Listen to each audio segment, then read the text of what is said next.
Je suis super content de vous retrouver pour un nouveau mercato live du FC Copain. Alors, pour m'accompagner aujourd'hui, je suis avec un chroniqueur, je suis avec Aurélien. Salut mon copain. Salut JJ, comment tu vas? Écoute, bien pour ce petit nouveau format du mercato live, c'est ton premier. J'espère que ça va bien se passer. Mais normalement, ça va être plutôt sympa parce qu'on a des sujets plutôt rigolos, d'autres qui sont un peu plus lourds, mais on a quand même de quoi bien parler foot et surtout passer un bon petit moment sympa. Donc, je te propose de débuter direct dans le vif du sujet avec le premier sujet qui est Florian Thauvin, proche d'un retour en Ligue 1. Il se pose la question, est-ce que pour toi, c'est un bon choix de carrière après Udinese ou c'est un flop annoncé? Moi, je suis plutôt sur le bon choix de carrière. Je vais pas te mentir, c'est que ne serait-ce son arrivée en Italie, j'étais hyper sceptique. Je pense que je devais pas être le seul dans ce Fais cas-là. partie.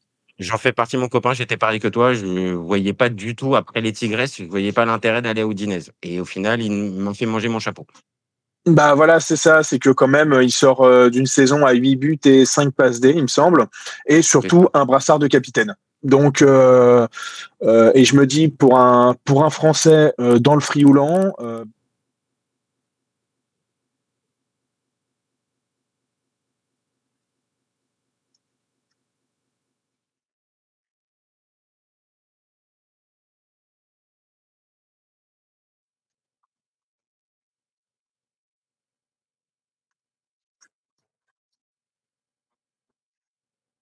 le maître.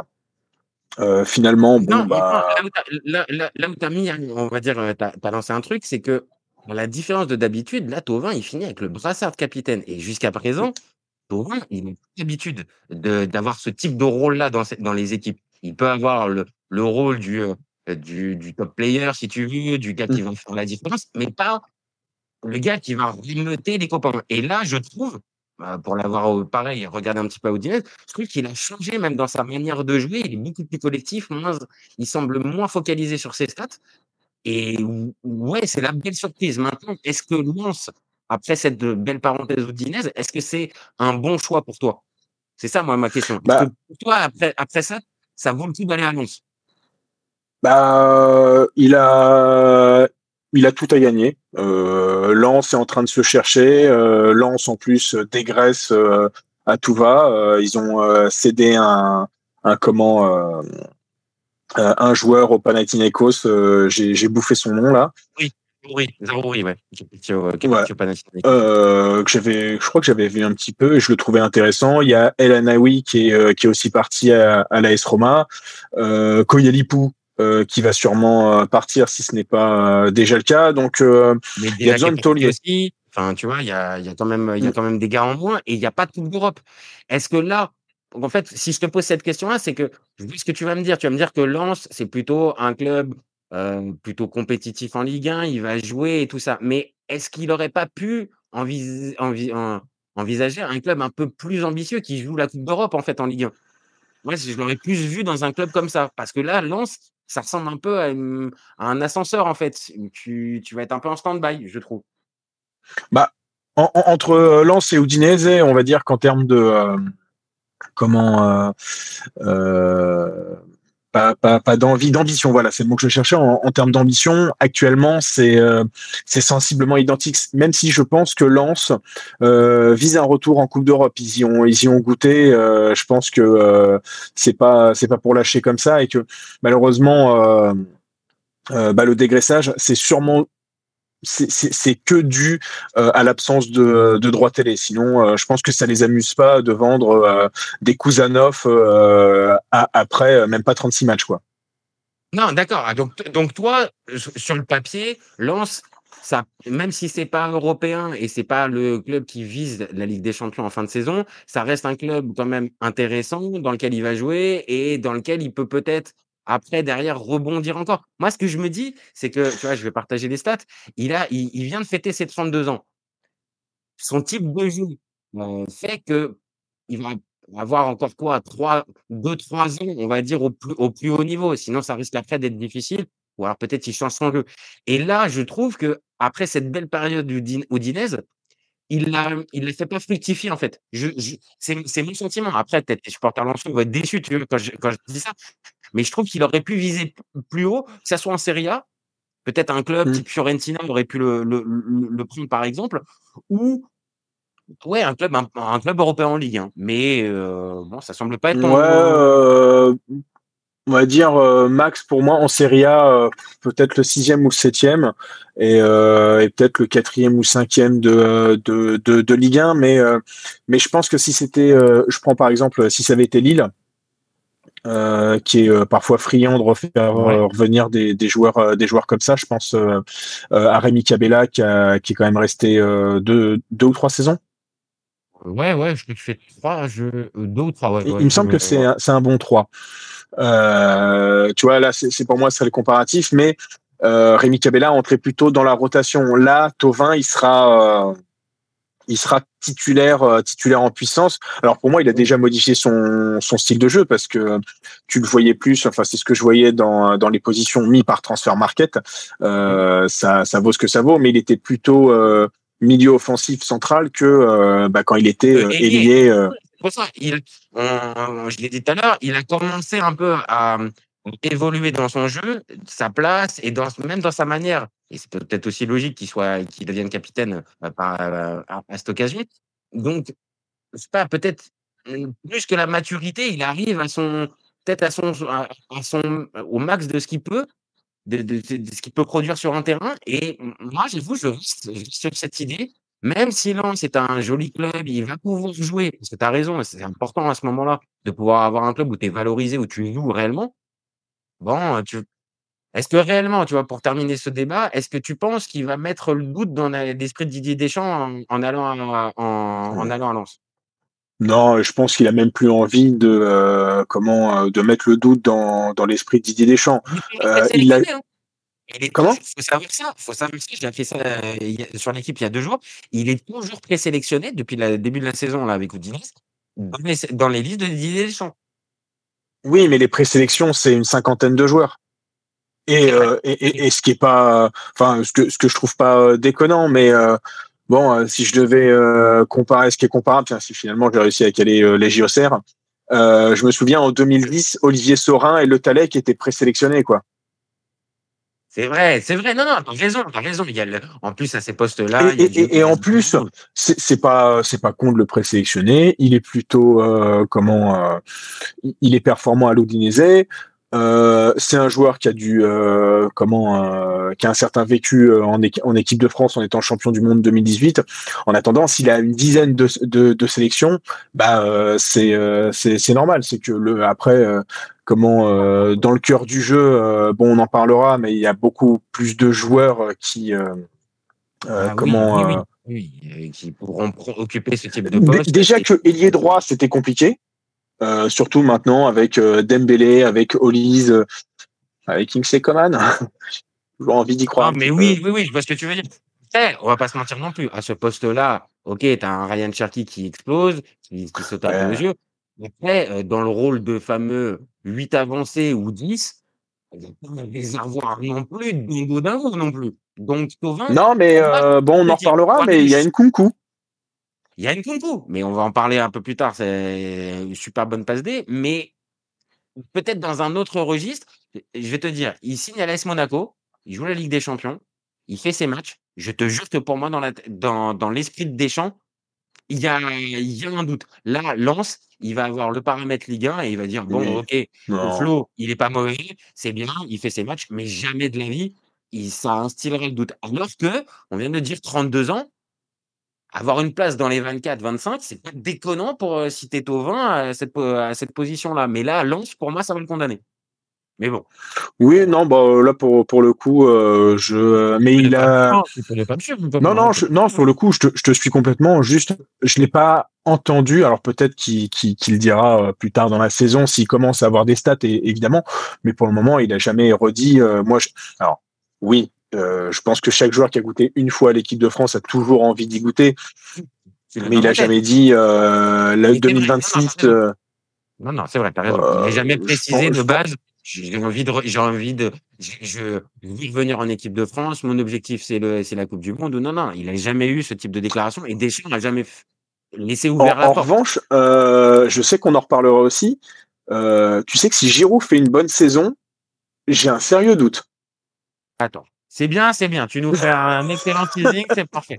Franchement, parfait, mon copain. On va enchaîner sur le sujet suivant, qui est l'Atalanta refuse l'offre de l'Inter pour Ademola Lookman. Et donc, on pose la question, est-ce que l'Inter doit augmenter son offre de 40 millions qui a été refusée par l'Atalanta? Est-ce que toi, tu penses que l'Inter doit augmenter ou elle doit s'arrêter là et passer sur un autre sujet? Bah, comment déjà l'Inter a du pognon, ça c'est peut-être c'est peut-être la première info. C'est vrai, et c'est pas une petite info dans ce genre de rumeurs mercato, c'est à prendre en compte, ça c'est sûr. Après on connaît Percassi, toujours intraitable. Oui. Ah bah, c'est un copain pour ceux qui ne connaissent pas, c'est un lointain cousin d'Aurelio De Laurentiis. Donc c'est-à-dire, une négociation avec lui, c'est très, très, très compliqué et généralement, il faut payer le prix fort pour avoir les joueurs. Voilà. Mmh. En revanche, je suis étonné sur la rumeur comme quoi le PSG avait proposé que 20 millions l'année dernière sur Lockman. Je suis. Ça m'étonne parce que je pense quand même qu'à 20 millions, là, je pense que l'Atalanta aurait même pas essayé de discuter. Enfin, de mémoire, il avait quand même séché l'entraînement ou un truc dans le genre. Donc, je pense quand Là, même il que a le séché PSG l'entraînement en effet. et là, il a resséché l'entraînement. Mais est-ce que pour toi, l'Inter, elle doit faire le forcing pour l'arracher, quitte à arriver parce que sa valeur marchande, je vais le partager, mais sa valeur marchande, elle est estimée à 60 millions. Donc est-ce qu'il faut qu'il 60 millions. s'aligne sur la valorisation de Transfermarkt? Parce qu'après, il ne faut pas non plus oublier, ça reste un joueur qui a, marqué il y a 1 an maintenant, 3 buts en finale de coupe d'Europe, qui est ballon d'or africain, qui cette saison vient de faire 40 matchs, 20 buts, 8 passes décisives. On parle d'un joueur quand même sacrément décisif et qui va avoir 28 ans en novembre. Donc, oui, il y a toutes les planètes pour moi qui sont alignées pour signer le gros chèque.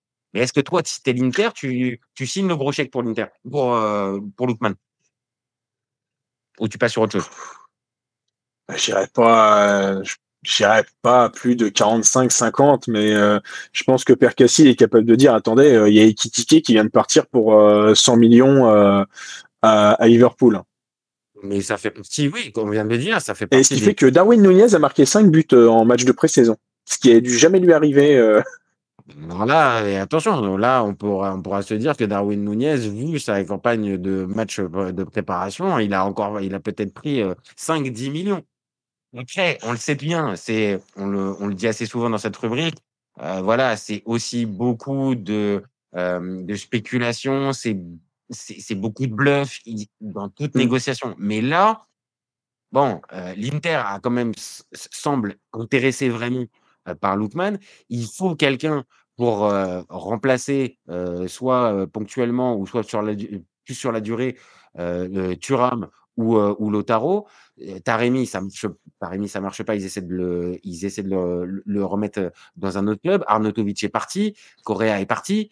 Là, il faut quelqu'un et la saison, elle va bientôt recommencer et à l'Inter, on a bien vu, il y a besoin d'un second souffle. Ce qui s'est passé en finale, et la fin de saison, elle a fait mal dans les têtes. Donc je pense qu'il y a besoin de nouveaux joueurs et c'est pas les joueurs qu'ils ont pu prendre jusqu'à présent. Je manque pas de respect à Boni, par exemple, qui arrive de Parme, mais c'est pas avec ce type de joueur-là que tu fais le saut de qualité.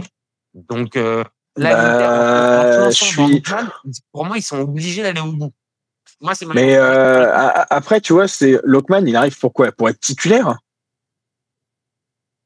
instiller le doute et peut-être, oui, peut-être prendre la place de titulaire Ouais, c'est de vrai, mais Lautaro. tu vois, là, si on part à l'instant T, bon, c'est Mhm. vrai qu'on voit que là, ces temps-ci, le duo Thuram-Lautaro, ça n'a pas aussi bien fonctionné à la Coupe du Monde des clubs. C'est à tout Bon, ça. je pense qu'en C'est à tout ça et c'est effet, fatigué. Tu vois, il y a besoin d'une ouais, petite. c'est fatigué et ça a pris un coup sur la carafe, ça c'est sûr.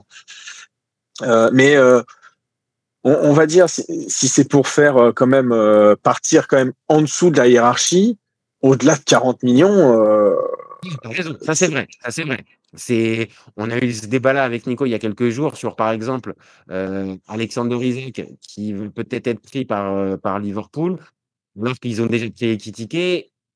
Bon, ça veut dire quoi? Ça veut dire qu'il y en a un des 2 qui risque d'être peut-être le super sub et un super sub à 100 millions.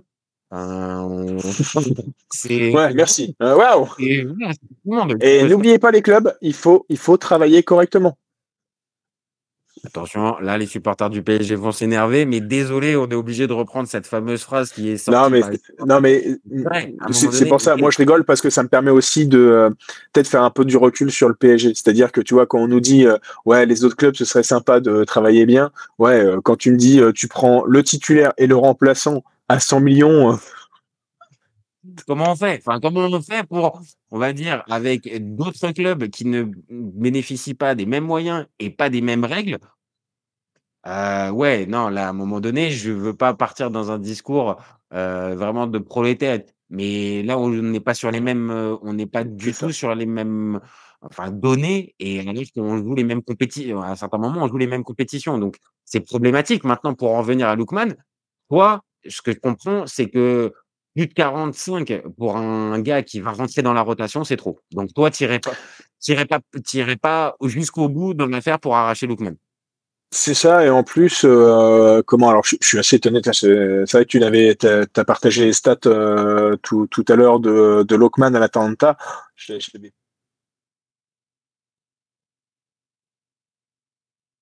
C'est quasiment un but tous les 2 matchs, 52 buts, 25 assists en 118 matchs. Donc c'est quand même, pour un gars qui est pas en plus un neuf, qui a joué avec Retegui et Scamacca, qui ont pris pas mal de buts aussi là-dedans, ils tirent pas les pénaux. Bah, tu vois, enfin si, il tire les pénaux. Si, il tire les pénaux parce que justement Gasperini, l'avait pourri pour un péno.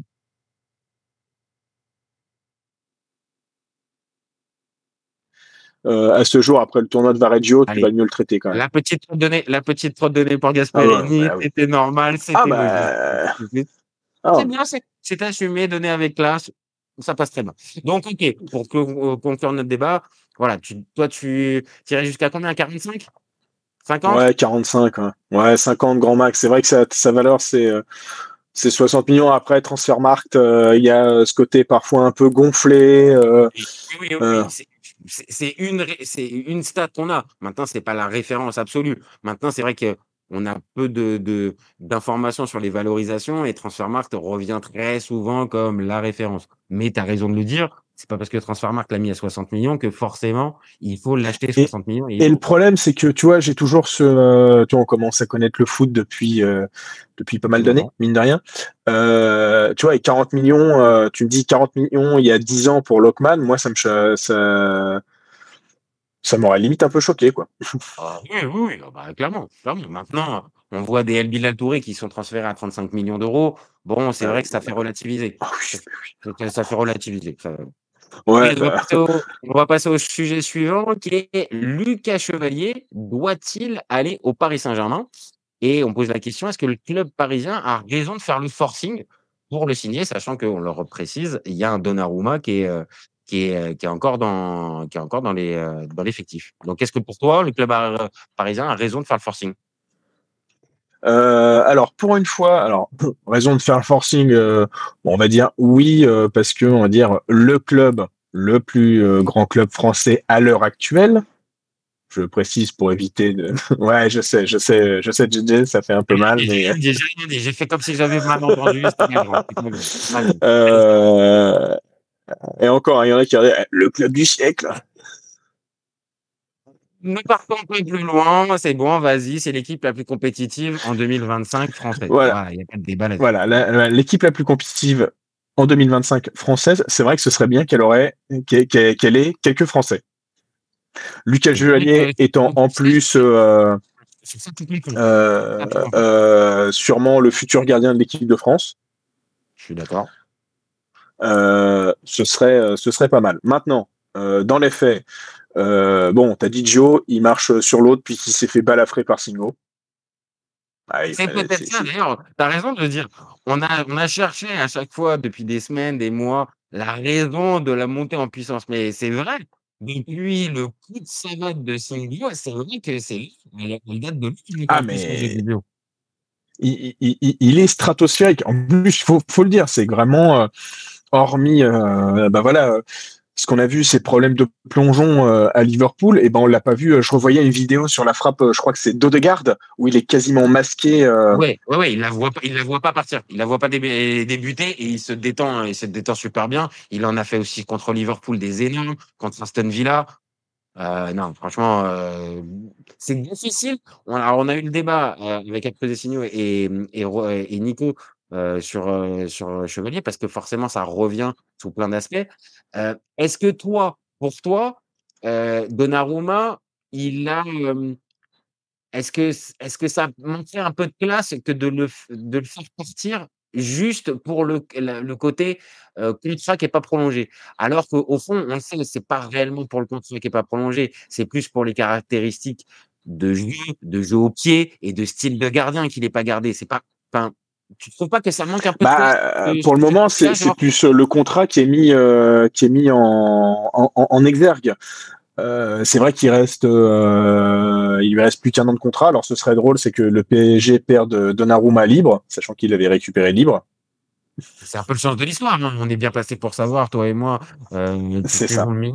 On sait très bien que Donnarumma, son contrat, c'est toujours une bombe explosive. C'est clair et net que ça peut C'est- très, très vite péter partir en vrille. Donc ça fait partie du truc. Mais voilà, toi tu fais le forcing ou pas? Réellement, là, maintenant, tout de suite. On est en 2025, on est le 5 août quand on fait ce débat. Toi, est-ce que tu fais le forcing pour aller chercher les chevaliers maintenant ou tu le laisses? Et tu vas le chercher l'année prochaine à la fin du contrat de Donnarumma? alors moi, j'irai le chercher l'année prochaine et je vais expliquer pourquoi, évidemment. Ouais. Déjà parce que s'ils vont le chercher maintenant, un gardien, ça a besoin de jouer. Et tous les exemples de numéro un bis, Mmh. euh, ça a toujours mal fini. Moi, je pense à Bravo Ter Stegen. Ça se passait mal. Le pire cas du monde, je pense que c'est le cas du Napoli avec Ospina, Meret, Reina. Euh, Bah, on a eu aussi, Donnarumma, pour le coup, Donnarumma Navas, ça a été aussi ouais. un bon roman feuilleton, qui a pris alors après, pour être très honnête, Serge, qui est sur la chaîne, on en a parlé avant ce débat, proposait lui que le PSG achète Chevalier, mais le reprête derrière et le reprenne l'année suivante. Donc en gros, tu actes l'opération Chevalier là, maintenant, tout de suite, comme ça tu sais très bien qu'il ne te passera pas sous le nez. Lui, tu le laisses jouer et donc tu le mets pas dans la concurrence tout de suite et tu termines avec Donnarumma de manière, on va dire, un peu classe. Bon et on se serre la main à la fin de l'année, Ça veut dire que tu actes en effet le départ aussi de Donnarumma libre. oui. Ouais, vu que c'est un Ce peu la qui, tendance actuelle qui a l'air d'être un peu, qui nous est soumise, c'est-à-dire, bon, bah, Donnarumma, on va pas te garder, ça on cherche un petit peu des pistes à l'étranger. Bon, bah, est-ce que ça serait pas mieux de prendre le fameux remplaçant dès maintenant? Derrière, le PSG peut le repasser, le reprêter à Lille. Lille, pareil, serait content de pouvoir avoir. En gros, ça contenterait un petit peu tout le monde et ça permettrait d'avoir une fin d'histoire moins douloureuse. Maintenant, après, encore une fois, hein, on dose, on parle de joueurs de foot avec, on parle pas de traumatisme, non, mais mais pour moi, il y aurait ce côté quand même aveu d'échec avec Donnarumma. c'est vrai, Et qui, d'accord. malgré son niveau jeu au pied, qui est pas stratosphérique, hein, de toute façon, ça n'a jamais été ça. Euh, voilà, j'espère que ça va pas le refaire descendre de son nuage. Et là, par contre, s'il descend, je pense que là, il va se faire lyncher comme pas possible. Dans tous les cas, Chevalier sera dispo l'année prochaine.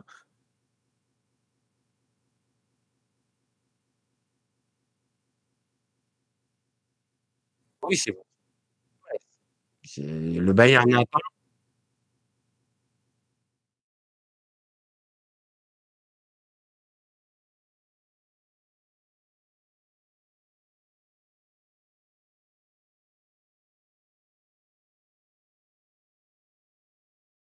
alors là, je l'ai pas. Alors là, en plus, là, je vais pas pouvoir t'aider parce que là, je l'ai pas. Là, pour le coup, je l'ai pas, mais je vois ce que tu veux dire. C'est-à-dire que le Bayern a quand même commencé à anticiper un peu la retraite de Neuer, mais est-ce que ça suffira pour justement passer à l'étape supérieure quand Neuer va partir?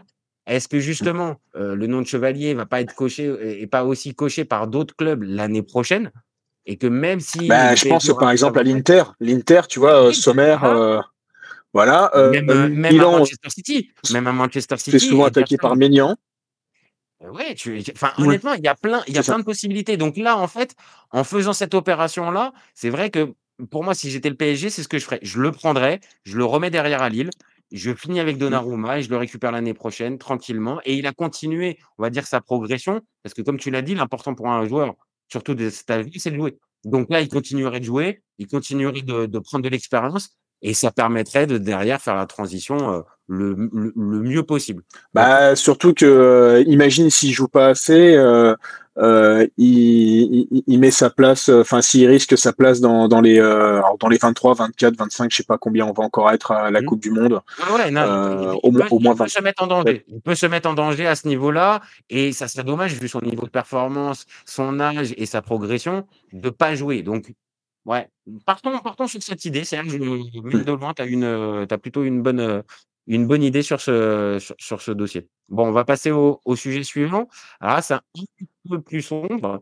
C'est Villarreal qui va tenter le coup de Thomas Partey. Et on va poser la question, est-ce que c'est un pari risqué ou est-ce que c'est un coup de génie?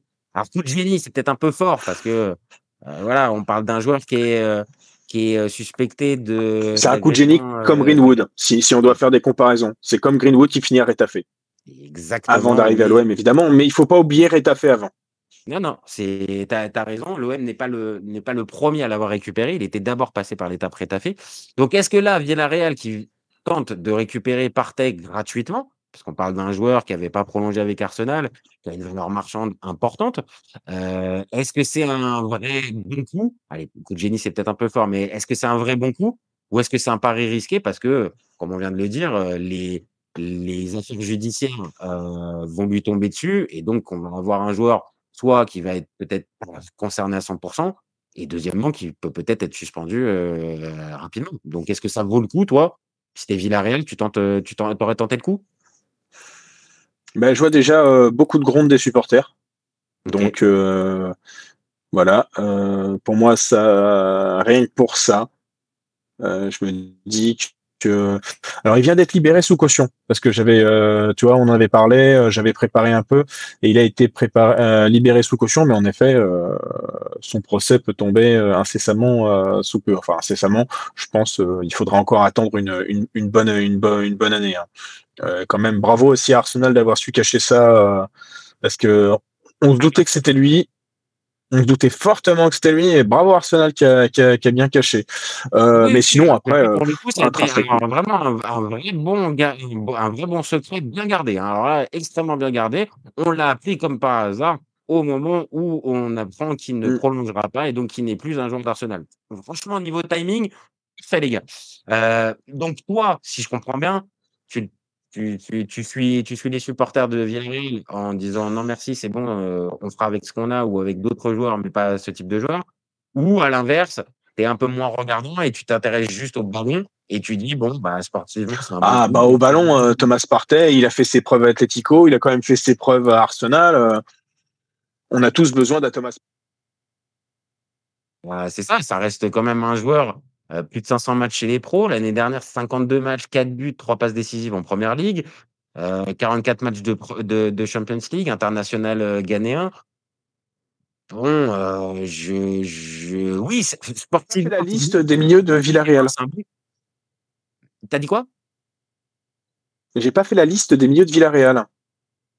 Non, non plus. C'est vrai, est-ce que attends, on va regarder ça vite fait. Est-ce que réellement il y avait besoin, moi j'ai toujours en tête le fameux Dani Parejo qui est là depuis 15 ans, mais c'est vrai que peut-être à Villarreal, il y a besoin d'un mec au milieu. Il Attends, doit avoir Lo Celso aussi. je regarde Villarreal, hop, hop, Villarreal dans l'effectif, on a au milieu de terrain, on a des joueurs comme Ilias Akomash, Pape Gueye, Jérémy Pino, Tajon Buchanan, Dani Parejo qui est toujours là, Denis Suarez, Santi Komesana et Alassane Diatta. Donc oui, il y avait peut-être besoin d'un patron de milieu de terrain du côté de, Pour moi, Villarreal. hormis Denis Suarez et Pape Gueye, qui doit jouer dans la Ouais, même, on va dire dans le ouais. même truc, parce que Jérémy Pino est plus sur un côté d'ailleurs Plus pour sur un moi. côté, ouais, ouais, tu raison. Bah techniquement oui, Villarreal. Villarreal a besoin de Thomas Partey. Maintenant, Thomas Bah, tu Partey, vas, toi, tu vu ce vas. qui va Voilà, lui tomber dessus. on va faire simple dans ce débat. Toi, tu es directeur de sportif de Non, moi, Villarreal, ce qu'on vient de dire, avec l'effectif et tout ça. Est-ce que toi, tu y vas, tu tentes le coup ou tu dis non, merci, c'est trop risqué, comme on a dit. euh, Risqué. on va dire, si j'étais directeur sportif peu regardant, comme je vois qu'il y a beaucoup de groupes de supporters, parce qu'on va pas se mentir, un directeur sportif, même s'il a des valeurs morales, on a bien vu que beaucoup s'asseyent sur ses valeurs morales. Donc il faut se mettre dans ce personnage. Évidemment que d'un point de vue personnel, non, moi j'en voudrais même pas dans mon club et pourtant la JOCR a besoin de Thomas Partey. Ah bah Euh, oui, là, pour le coup, là, je pense que sportivement, tu dirais bien non. Mais oui, même toi, hein, mais on a un autre international ghanéen. OK. Non, mais ce que je veux dire par là, c'est qu'en gros, même avec un club, peut-être avec des ambitions plus limitées, ça serait un top joueur, mais toi, avec le CV récent de ce qui se passe, tu prends pas. Tu prends pas. Bah non, alors ouais, il y a la Ça présomption s'entend, hein, d'innocence. ça Enfin, s'entend, hein, on ça a vu que s'entend. après c'est ça, c'est que le directeur sportif peut se cacher derrière la présomption d'innocence. Elle est toujours parce que le procès n'a pas Oui, lieu. oui. Et on a vu que même des cas très extrêmes avec des security rooms dans des villas, bah, finalement tu te retrouves à être relaxé. Ça c'est ma grande interrogation, mais bon, pourquoi pas. En attendant, moi, enfin, vu comment les supporters vont l'accueillir, non, là, Ah non, je tenterai pas. C'est prends pour pas me le foutre une je prends partie pas des le supporters à dos. Là, à un moment, il faut, sans avoir des convictions, le directeur sportif, il doit quand même faire attention aux supporters. Et là, c'est pas le cas de. Je me rappelle quand Anthony Mounier devait signer à Saint-Etienne, alors qu'il était Oui, au oui. Panathinaikos, et que les Mmh. gens. Non, non, là, on est carrément là, on est sur autre chose. C'est-à-dire que si là, tu as l'affront des supporters et moi je comprends, je partage aussi. C'est-à-dire que si c'est pour te couper d'une partie de tes supporters, donc de tes fans, des gars qui viennent, qui suivent le club depuis X années, non, ça vaut pas le coup. Ça vaut pas le coup et on parle, OK, d'un bon joueur, de haut niveau. Maintenant, on parle pas d'un top player, de X niveau et même un top player de niveau international extrême. Est-ce que tu laisses, ça, on va dire, en fermant les yeux? Chacun fait comme il veut, mais bon, voilà, on est globalement là, Chacun fait comme il veut. on est dans la même team, Voilà. on le prend pas, on le prend pas, on le prend pas. Non, moi je prendrais pas. Je pense que Villarreal est assez intelligent et Marcelino aussi assez intelligent pour concocter des. Bon, il a Pape Gay quand même. Alors ouais, Pape Gay c'est pas Thomas Partey, mais solide, hein. Solide le gaillard. Bon, je vais pas réagir parce qu'on est un peu à la bourre, mais je vais pas réagir sur ce que tu as dit sur Marcelino. Je l'ai vu à Marseille. Je vais pas aller jusqu'à il Ah, est capable je sais. de concocter des choses tactiquement. Bon, en tout cas, on l'a pas vu. À Marseille, on n'a pas vu cette face Non, non, de malheureusement, Marcelino. c'est dommage. Allez, on enchaîne avec le sujet suivant. Christopher Nkunku est donc un avenir en question. Où doit rebondir l'international français? Ah, mon copain, tu le Bah, verrais où, apparemment, l'Inter l'année Milan serait dessus. C'est vrai, j'ai vu ça. Donc, est-ce que tu validerais cette piste Ah, mais, de complètement. l'Inter? Après, le problème en fait d'Nkunku, c'est que c'est un faux neuf et c'est pas non plus un numéro 10, mais c'est un gars que j'aime bien, hein, quasiment titu dans tous les clubs européens. Je sais pas quel club en a véritablement besoin, mais l'Inter pourrait en avoir besoin. Et je me demande, pour faire un tour de passe-passe, est-ce que l'Inter se penche pas sur Nkunku parce que ça bloque avec Lockman, parce que Chelsea est nettement Si, plus. si, je pense que les 2, tu as raison, je pense que les 2 sujets sont un peu liés et donc évidemment, l'un peut-être dépend de l'autre. Il y a peut-être de ça, où l'un est un plan B de l'autre, j'en sais rien. Mais en tout cas, oui, j'ai vu que l'Inter était dessus et pareil, je pense que l'Inter, pour lui, après l'expérience Chelsea, je pense que ça lui ferait du bien parce qu'il jouerait. Clairement, pour moi, il joue, Ah ouais. s'il va à l'Inter. Pour moi aussi, il jouerait. Soit il serait placé en milieu, soit il serait par rotation avec Thuram, quoi. Ouais, c'est ça, c'est exactement ça. Donc moi, la piste Inter, je valide. Un retour en Bundesliga, pareil, s'il y a un club intéressé, je sais qu'un temps le Bayern était intéressé, s'il a l'occasion de rejoindre le Bayern et revenir en Bundesliga, pour moi, je lui conseille directement. Parce que pour moi, il doit jouer. Là, maintenant, après être parti à Chelsea et s'être perdu un petit peu, en plus, il s'est blessé. Là, il doit jouer véritablement. Là, Ouais, c'est ça, c'est la blessure hein, vraiment qui l'a freiné. Hein. Oui, parce que après, il Mais est dans ce Maresca compte Chelsea pas suivre. Hein. qui est pas bon, mais c'est un des rares qui surnage. Et après, il y a la blessure. Et derrière, bah oui, vu le nombre de joueurs de Chelsea, c'est compliqué d'arriver à se faire une place. Hein. Donc, Non, et donc t'as Palmer qui est pas mauvais. Là, Joao Pedro qui est arrivé, il est bon aussi. Ça va être compliqué pour Christopher qui m'étonne. Hein.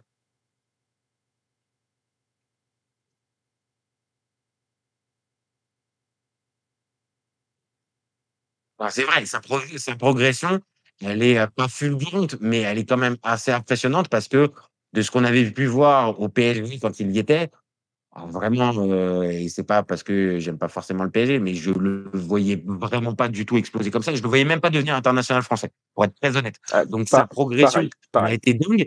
Et est-ce que ça n'a pas été trop dingue? Parce si je me trompe pas, il est même meilleur joueur de Bundesliga, je crois. Il me semble. Hein. Mais en tout cas, oui, j'ai Crois, regardé ces saisons, c'est 15 et 20 buts, un truc comme ça. c'est ça. Et même cette saison, parce que tu vois, pour aller dans le sens de notre débat, cette saison, malgré qu'on a l'impression qu'il est quand même un peu moins là, pas joué beaucoup, c'est 48 matchs, 14 buts, 5 passes décisives.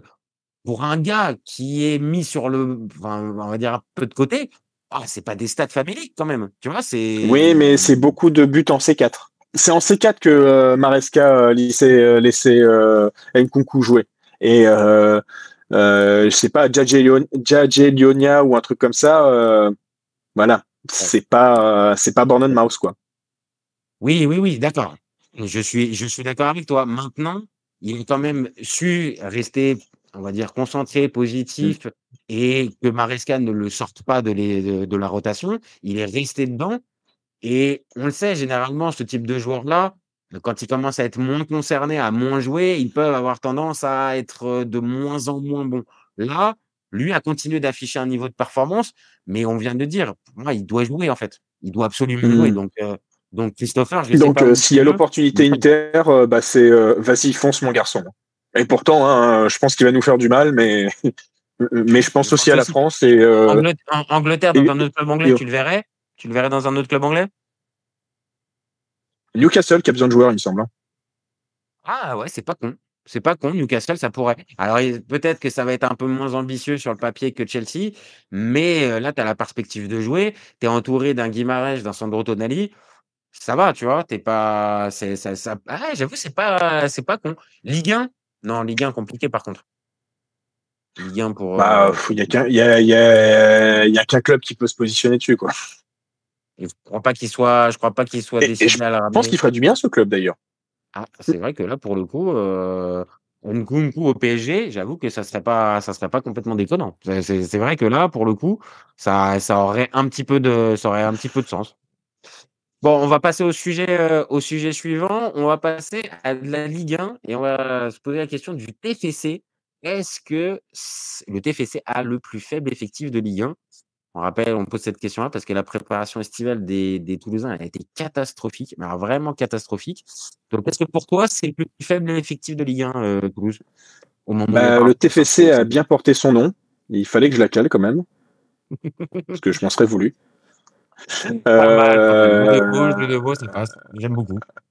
Je dirais que bon, ça doit se battre avec Metz. Et pourtant, il y a Gauthier. Ah, et ils ont signé un gardien danois, je crois, Jonathan Fischer ou un truc comme ça, qui a l'air pas mauvais. S'il est pas danois, en tout cas, il est C'est des quoi, c'est de la pays data, ça? d'Europe. C'est de la data. C'est encore du recrutement data, ça. Je sais pas. Alors Metz, j'ai pas l'impression qu'il soit hyper au point aussi sur les recrutements data. Hein. C'est sans vouloir. Ok, non, mais c'est pas grave, c'est pas grave, c'est pas grave. Donc, Mais pour toi, ça se spontanément, bat. Metz, ça se bat Bah, avec Toulouse pour les plus faibles? et Le Havre. Le Havre, c'est compliqué. Hein. Après, Parce que le Le Havre, Havre, ils sont en train de faire des coups à 0 euros. Là, ils sont en train de se battre sur un joueur que j'aimais bien quand il jouait à Bruges. C'était Ali Samata, qui est un joueur ouais, tanzanien. mais je Ouais. me souviens qu'il était pas mauvais, qui ressortait il y a 5 ans, quoi. Oui, où il plantait sa vingtaine de buts. Maintenant, il en a 32, 33, et je crois qu'il n'a pas été hyper oufissime en Grèce ou. Enfin bref, On n'est là pas sur des Toulouse. références très rassurantes, là. Tu me rassures pas avec les références de Samatta, les références Non, non, classiques de non. Zapata, là. Là, Toulouse, pour moi, ça se bat en effet avec le Havre et Metz. Alors, j'ai pas regardé les préparations, les matchs de préparation du Havre et de Metz, mais là, c'est vrai que les 7-0.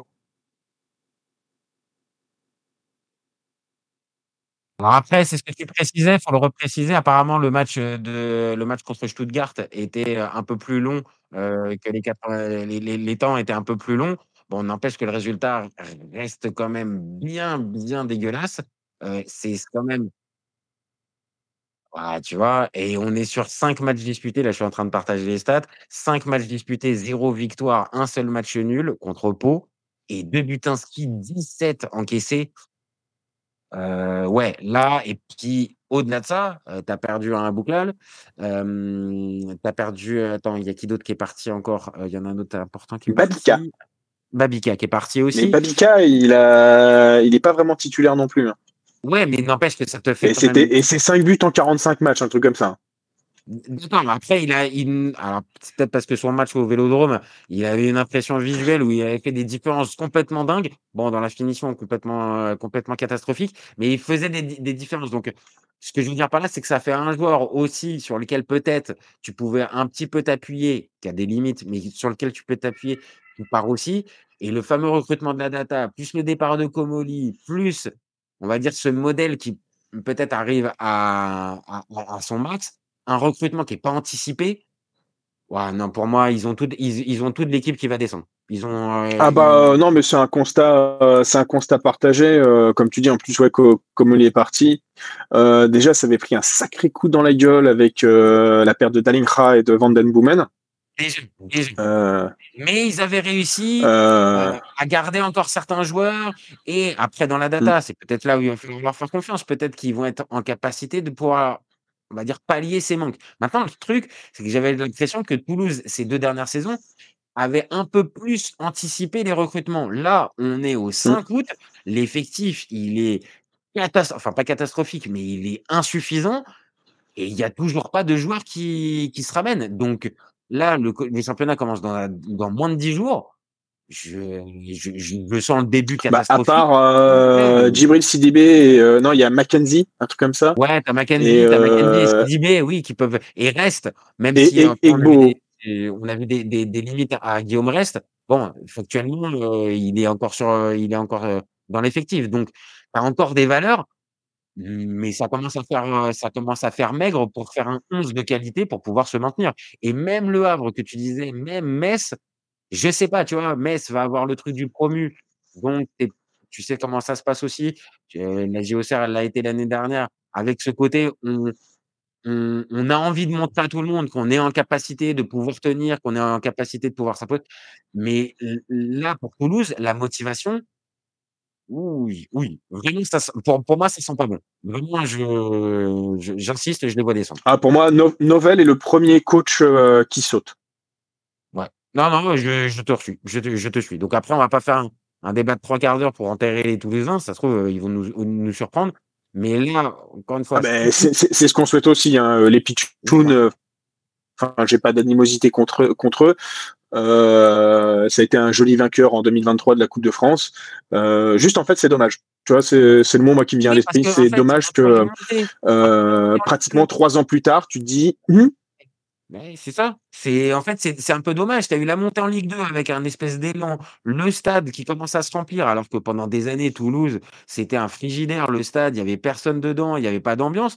Tu recrées quelque chose, tu as la Coupe de France, tu fais le parcours l'année d'après en coupe du UEFA où tu bats notamment à Liverpool, donc il y a quelque chose qui se crée et là derrière, en fait, ouais, il y a la sensation que bon, bah, OK, on a été jusqu'au bout de ce qu'on pouvait. Très jolie histoire. Bon, bah, maintenant, on va revenir le club lambda, anonyme et qui, bah, à court ou moyen terme, bah, va descendre, en fait. Donc c'est en ça que c'est dommage. C'est en ça que pour moi que c'est dommage. Maintenant, on l'a dit, ils peuvent nous surprendre. Mais C'est tout ce qu'on souhaite. C'est tout ce qu'on leur souhaite. Bon, allez, on passe à l'avant-dernier sujet de notre petit débat. Ah, attends, j'ai un petit souci. Hop, il va revenir. Voilà, le sujet suivant, c'est pas Nkunku ni le TFC. Tous. Et hop, c'est Rasmus. Højlund. Exactement, voilà, ça passe à l'écran. Rasmus Højlund, bloqué à Manchester United, et on pose la question, doit-il rester à Manchester United ou partir définitivement? Donc toi, mon copain, Bah, Rasmus, tu fais quoi? apparemment, Manchester United a plutôt tranché et ce sera le départ. Ça sera le départ. Alors, maintenant qu'on a cette petite avancée dans notre débat, C'est le départ, tu le verrais où? Le départ, tu le verrais J'ai où, l'impression toi? qu'il y a peut-être un jeu de chaise musicale. Je le vois rebondir en Allemagne. Je sais pas, En Allemagne, je le vois bien rebondir en Allemagne. Hein, ça, c'est mon. Francfort? Parce qu'apparemment, c'est Sesko qui voudrait, qui pourrait arriver. Et je me demande s'il va pas être mis dans la balance pour faire baisser un Ah oui, il peu, pourrait y avoir un un peu le échange. prix du Oui, Slovène. Ah, en fait, là où tu as raison, c'est que Højlund, je pense que la Bundesliga, ça serait un championnat parfait pour lui. J'avoue que ça serait Mais je le trouve pas inintéressant en première ligue. Je trouve que, tu vois, par rapport à un Joshua Zirkzee, eh ben, il a quand même, il a pas lâché. Tu vois, on parlait de la Coupe d'Europe où il était plutôt titulaire, et c'est en Coupe d'Europe où vraiment il se révèle. Et c'est là où j'arrive pas à comprendre. C'est dommage que le ratio qu'il a en Coupe d'Europe, il arrive pas à l'avoir en première ligue, même si sa première saison, je trouve que quand tu arrives elle 21 est ans, honorable, Manchester la première United, saison. Mhm.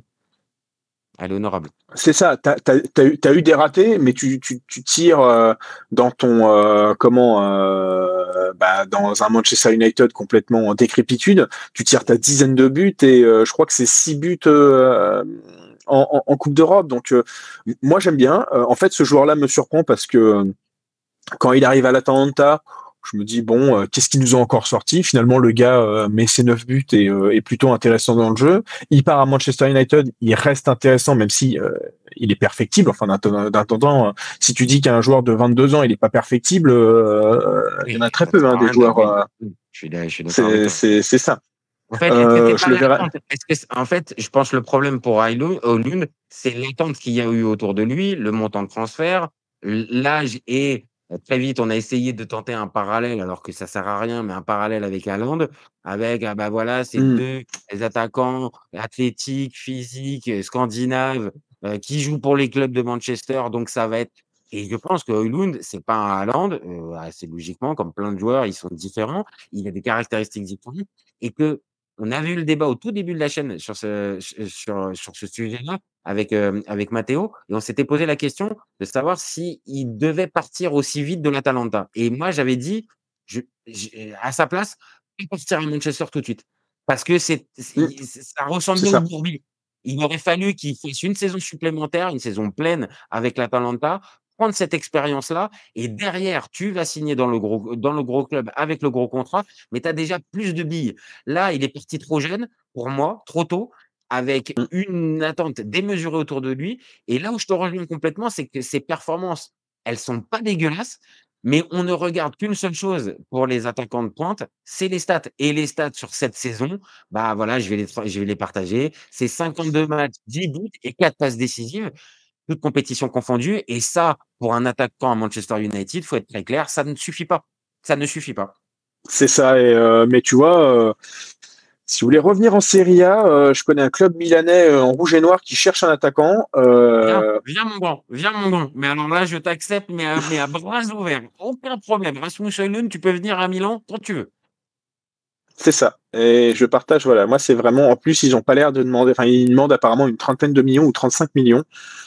Quand tu penses que Lockman coûterait 40 millions, Voilà. Et sachant qu'en plus, on parle d'un joueur qui va avoir acheter 80. 23 ans. Qui va avoir 23 ans. Donc, c'est un joueur encore jeune.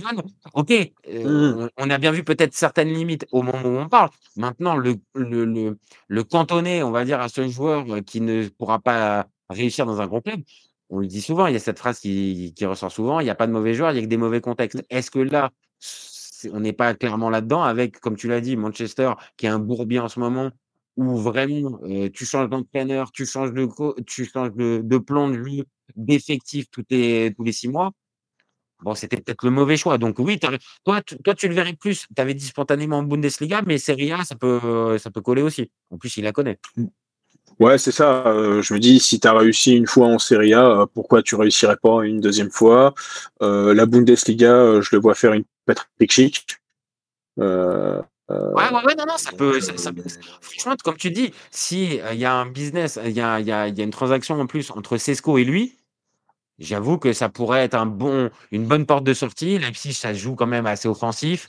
Tous les attaquants qui y passent marquent, que ça soit Werner, que ça soit hmm. Openda, que ça soit Sesko. Ces dernières années, ça plante de partout. Donc, Højlund, ça lui fera peut-être du bien. Ou moi, je disais au départ, un Francfort.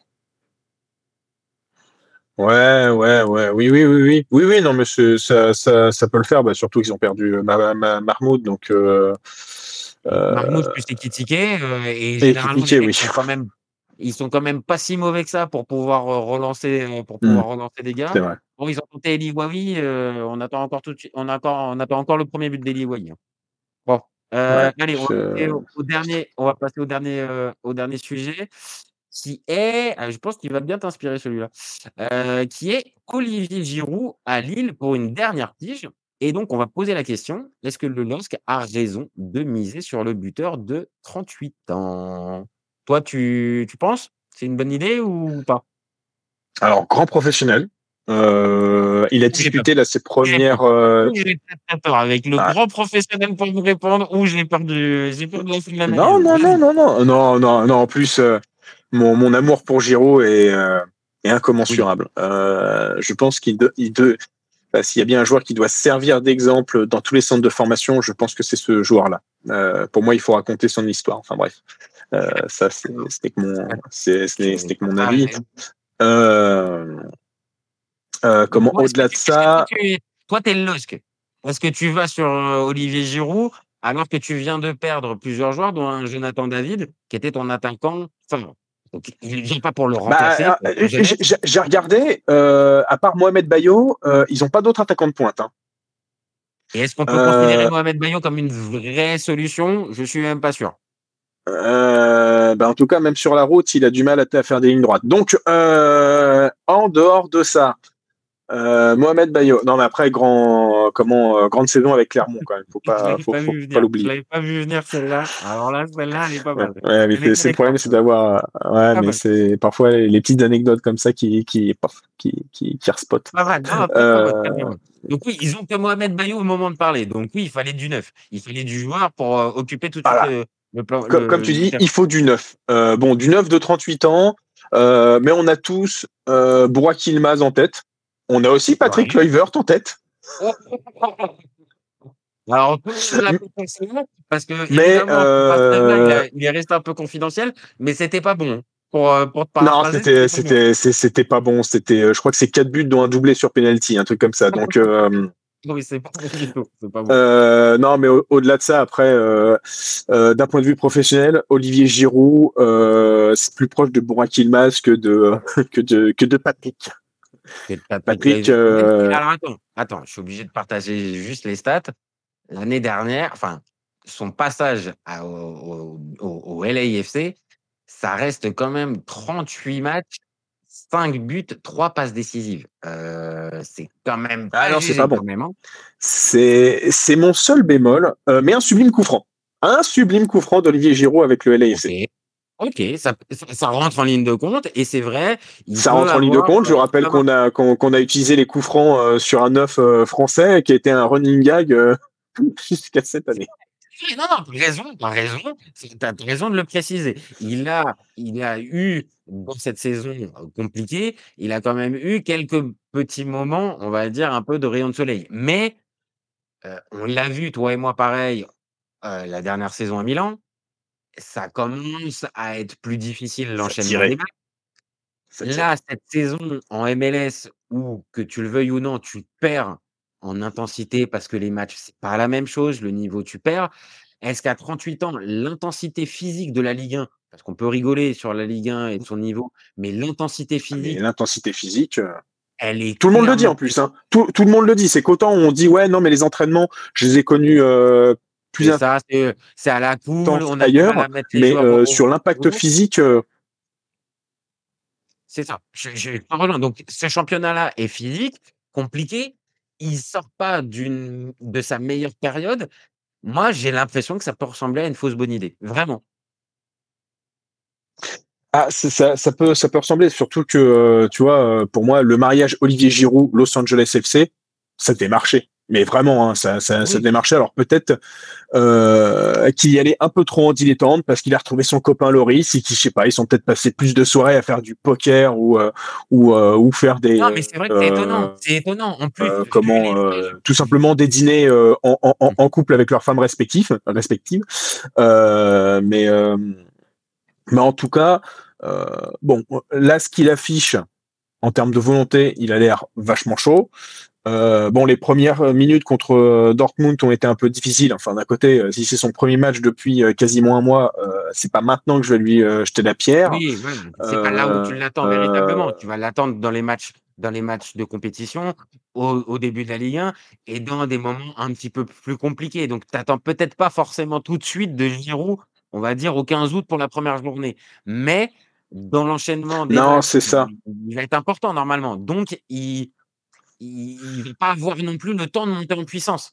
Tu vois ce que je veux dire? Il a signé qu'1 an en plus. Pour moi, enfin, selon moi, Lille devrait, selon toute vraisemblance, recruter un neuf d'ici le Mmh. 31 août.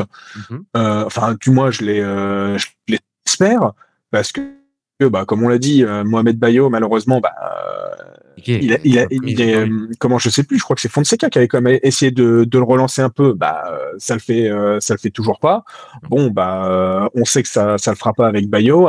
Genesio, autant il a des qualités, autant pour relancer des joueurs. Alors peut-être qu'on me donnera des contre-exemples, mais là, Compliqué. Genesio, j'en ai généralement, pas. c'est compliqué avec lui. Il a du mal à revenir sur ses décisions et on va dire de changer d'avis. Ça peut lui arriver, mais pour Bayo, en plus, c'est plus compliqué avec Lille. Il y a vraiment un passif qui est un peu lourd. Donc je pense que non, voilà, Bayo, ça marchera pas. Maintenant, comme tu dis, si c'est pour prendre Giroud, mais que, on va dire, c'est un backup où il est là pour jouer à côté de quelqu'un plus jeune, plus performant et normalement, on va dire plus efficace. Bon, OK, mais là, au moment où on parle, là, Giroud, si le championnat reprend demain, tu viens de le dire, c'est soit lui, soit Bayo qui joue en pointe. Donc ça va être lui qui va jouer en pointe et là, seul en pointe avec des joueurs qui sont partis, ah, attention, j'ai peur il écorne un petit peu sa légende. Alors voilà, ça enlèvera pas tout ce qu'il a pu faire et tout ça, mais c'est juste revenir en Ligue 1 et si tu reviens et qu'au final tu vas faire, allez, je sais pas, 17 matchs, 1 but et tu t'es traîné la saison, c'est un peu dommage.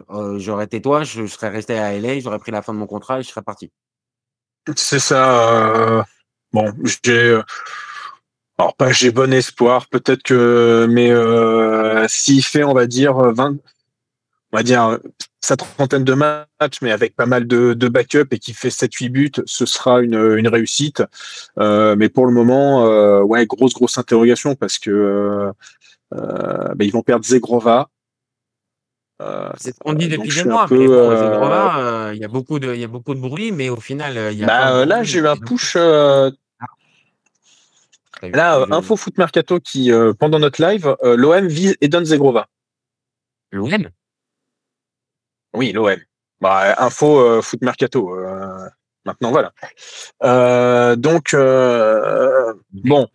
J'aime Mais bien, c'est une tête de pont, en hein, tout c'est une cas, tête de pont finie. Vraiment, c'est un joueur et je pense il fait péter un câble à tous ses coéquipiers et ses entraîneurs. Par contre, il a quelque chose. J'ai force est de oh, oui, il constater a quelque il a chose. Hein. quelque On l'a vu face, on l'a vu face à l'AC Milan. Vous c'est avez fait Milan? mal ce jour-là. Non. Ah, il y a eu Vas-y. un match Lille-AC Milan où il nous avait fait mal. Hein. Mais non, non, tu confonds avec l'autre là. Ah, Yazici. Ah oui, c'est Yazici. Ah non, ah non. Ah, Ah non, ouf. Yazici, c'était carrément, ça a été un Non, cauchemar. Ça a été un Yazici, cauchemar. non, il nous avait vraiment sali. Hein. Ce Ah soir-là, non, c'était mais vraiment. c'est le meilleur match de sa carrière. Voilà, on va pas chercher, ce jour-là, il Ouais. était en feu total, triplé à San Siro, ouais, ouais, non, non, me rappelle pas Yazici, me rappelle pas Yazici. Non, mais Oh, Zegrova, c'est un joueur hein. intéressant, mais voilà, ça risque de partir. Donc Lille, après je sais, c'est prévu qu'on fasse un sujet sur Lille, d'ici la reprise du championnat, parce qu'il y a des joueurs qu'ils ont été chercher et il y a une cellule de recrutement qui est assez intéressante. Maintenant, voilà, actuellement, Giroud, ça va être le 9. Au moment où on parle, il y a pas d'autre 9, donc il va démarrer la saison et démarrer la saison sur ce que j'ai vu en plus de Giroud pendant la coupe du monde des clubs avec le LAIFC, vraiment, je te jure, c'est pas réjouissant, hein. Ah, pour le C'est pas moment, ouais, réjouissant. non, mais pour le moment, je reste, enfin, je suis sceptique en titulaire, pas en Sceptique en backup. titulaire. OK, Mais là, on va parler titulaire, donc je reste sur la ligne sceptique. OK. Bon et bah, écoute, c'est parfait Donc, mon copain et ben, on a fait notre petit débat, Giroud et puis on a fini mais bon, notre si petit débat. Giroud fait sa quinzaine de buts, vu le potentiel offensif de l'équipe de France actuellement, est-ce qu'il ferait pas une dernière pige pour la Coupe du Monde 2026 en tant que joyeux joueur titre organisateur? Ma foi. T'appelles à ça? T'appelles à ça? Juste pour terminer notre débat, t'appellerais à ça? À ce que Giroud participe à 2026? Franchement, quand tu vois que malheureusement, hormis Mbappé, et même Mbappé a du mal à planter ces temps-ci, Tu dirais pas non. Tu dirais pas non. Tu dirais pas non là-dessus. je dirais pas non, c'est Une malheureux. dernière Mais pige, une non, mais dernière pige. si on voit le Giroud sur de sa deuxième saison à Milan, ouais, pour moi, il fait cogiter Deschamps tous les jours. Oui, non, mais ça, je suis bien d'accord. Sauf que, on vient de faire le débat. Les prémices de ce qu'on voit ne semblent pas être sur les mêmes standards que la deuxième saison à Milan. Donc, c'est pour ça. Maintenant, attention, c'est un mec qui marche. Tu l'as dit tout à l'heure, c'est un mec extrêmement professionnel. Il n'y a rien à dire sur tout ça. Donc, il est en capacité de pouvoir retrouver un niveau bien meilleur que celui qu'il peut avoir là, par le travail, par l'abnégation et tout ça. Maintenant, moi, je reste sur mon idée. C'est la mauvaise idée. Il aurait dû rester à LA, terminer là-bas. Mais bon. Mais bon, écoute, on verra ce qui va Mais nous Giroud, réserver. Pogba, si vous voulez me rendre tout chose cette saison et me faire des revivals de 2018, Bon, allez-y. c'est parti. En tout cas, Allez-y. là, entre Thauvin, entre Pogba, entre Giroud, bon, là, c'est vrai qu'il y a un Non. petit côté 2010-2012 qui commence un petit peu, enfin 2012-2014, qui se remet un petit peu en Ligue 1. Même si Pogba n'avait jamais joué, bon, Pogba, voilà, ça reste de cette génération-là, donc Mais t'appelles de tes et vœux. t'as aussi Hernandez qui est au PSG. Donc finalement, t'as quelques acteurs de 2018 qui sont encore présents. C'est vrai. C'est vrai, mine de rien quand même, ils finissent par revenir. Mais moi, j'avais appelé un Thomas Lemar, par exemple, qui est parti à Gérone, à Ah, revenir. Ça aurait pu être pas mal. Mais c'est vrai quand même, il y en a quand mm. même quelques-uns, champions du monde, ça n'a pas été si facile que ça, hein, derrière, hein, d'enchaîner, avec la notoriété et tout ce qui va avec, compliqué. Ils sont champions du monde, ils ont la médaille, mais quand tu vois la carrière de certains, compliqué, hein. Thomas Lemar, par exemple, un peu difficile pour lui. Il est champion du monde, Thomas Lemar? Ah oui, il joue contre le Danemark. Ah, non, je crois que tout le monde a envie d'oublier le match contre le Danemark. Ah, sauf ceux qui l'ont joué. Sauf ceux qui l'ont joué, parce que c'est Tu le me seul diras, il qui y a joue. Tolisso. Putain, il y a Tolisso à Lyon, je suis con en plus. Oui, bien sûr. Non, peut-être c'est pas lui. Et Tolisso, bon, ça pourrait ça pourrait lancer un petit sujet, mais Tolisso, s'il est pas mauvais, attention. Ça mériterait. Oui, mais de toute façon, je pense que son nom, d'ici la fin du mercato, va agiter du monde, hein. Et je ne pense pas qu'il va rester à Lyon sans qu'il y ait une tentative d'un ou plusieurs clubs. Ça m'étonnerait, hein. Vu sa saison, ça me paraît très compliqué. Bah bon, on verra bien. Voilà. Bon, bah, merci à toi, mon copain, d'avoir participé Je t'en prie. à ce mercato live. Merci à toi et puis tu reviens comme tu veux, hein, tu sais très bien. Et puis, bah, nous, on se retrouve très, très vite pour un nouvel épisode. N'hésitez pas à commenter, liker et partager. Et puis, vous gardez en tête qu'OFC Copains, on est ouvert toute l'année. Ciao les copains. Ciao.